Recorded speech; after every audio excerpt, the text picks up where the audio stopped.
បាទសួស្តីបងប្អូនខ្ញុំបញ្យល់បន្តទៀតវគ្គនេះខ្ញុំបង្ហាញពីរបៀបប្រើមុខងារមួយចំនួនទៀតដូចជាកន្លែង check ID នេះ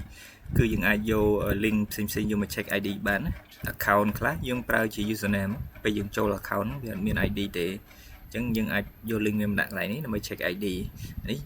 កន្លែងខាងលើនេះមាន Wi-Fi direct ហើយនិង proxy mode អញ្ចឹង account ដែលយើងប្រើ proxy mode នេះបើករណី account ដែលយើងប្រើនឹងអត់មាន proxy គឺវាអត់ដើរទេគឺវានឹងម្លងចោលវាទៅប្រើ account ផ្សេងទៀតដែលមាន proxy អាហ្នឹងចំពោះការរើសយក proxy mode នេះហើយមួយទៀតបើករណីដែលproxy យើងវាខូចឬអីក៏វាអត់យក account នឹងទៅប្រើដែរគឺវាម្លង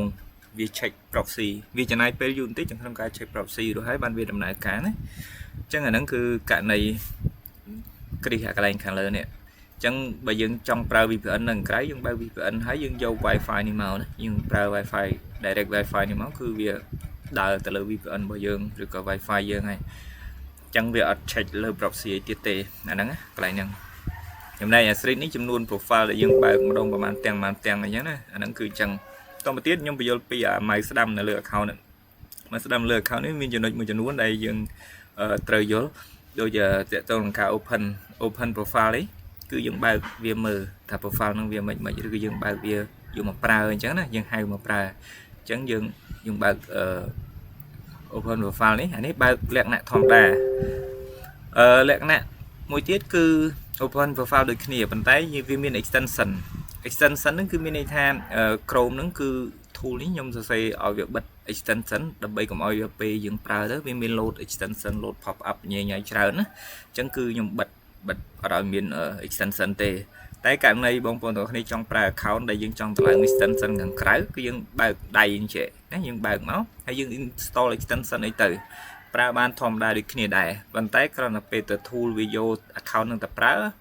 វាបើកអត់មាន extension ទេអញ្ចឹងណា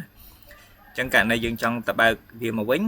យើងមកបើកកន្លែង profile extension នឹងដែរករណីបើ profile ហ្នឹងយើងមានប្រើ extension ណា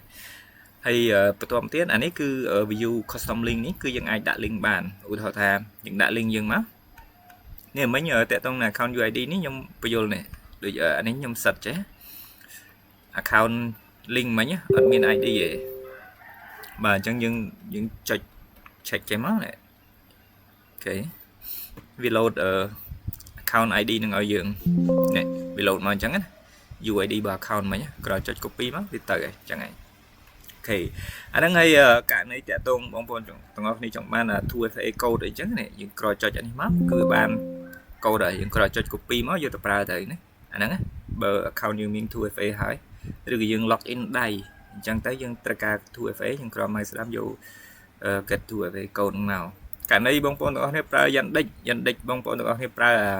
app ហ្នឹងយើងអាចយកនៅកន្លែងនេះបានណាចុច get code នេះមកគឺវាទាញ code ចេញពី Yandex ឲ្យយើងស្រេចករណីពេលយើង log in ទៅវាទា code ទាអីវាផ្ញើទៅ Yandex របស់យើងអញ្ចឹងណាយើងមិនបាច់ចាំចូលទៅទូរស័ព្ទចូលអីឆែកទេយើងគ្រាន់ចុចចេញមកយក get code នេះមកបានហើយអញ្ចឹងវាដើរដូចគ្នា